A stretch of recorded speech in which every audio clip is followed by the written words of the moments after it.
I don't.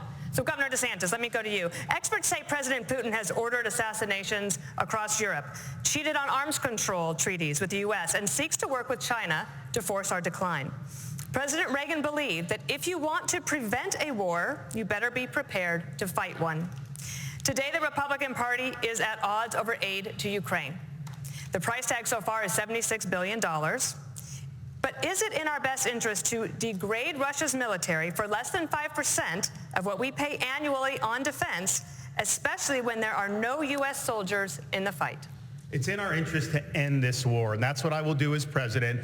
We are not going to have a blank check. We will not have U.S. troops, and we're going to make the Europeans do what they need to do. But they've sent money to pay bureaucrats' pensions and salaries and funding small businesses halfway around the world. Meanwhile, our own country is being invaded. We don't even have control of our own territory. We have got to defend the American people before we even worry about all these other things. And I watch these guys in Washington, D.C., and they don't care about the American people. They don't care about the fentanyl deaths. They don't care about the communities being overrun because of this border. They don't care about the Mexican drug cartels. So as Commander-in-Chief, I will defend this country's sovereignty. But it's not a territorial dispute.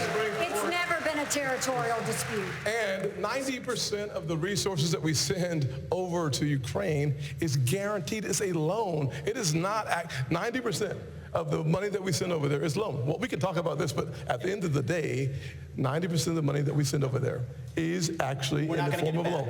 It's not actually not be paid by Ukraine, it's paid by the NATO, our NATO allies. So I think it's a good topic. I think it's a really good topic too, but I will say let's debate the fact that our national vital interest is in degrading the Russian military.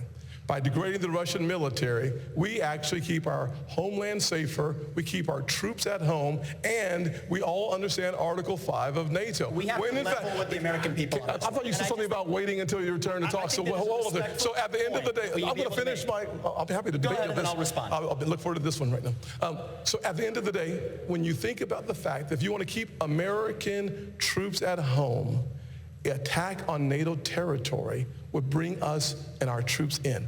By degrading the Russian military, we reduce, if not eliminate, an attack on NATO territory. Finish that exchange. We have to level with the American people. We have to level with the American people on this issue.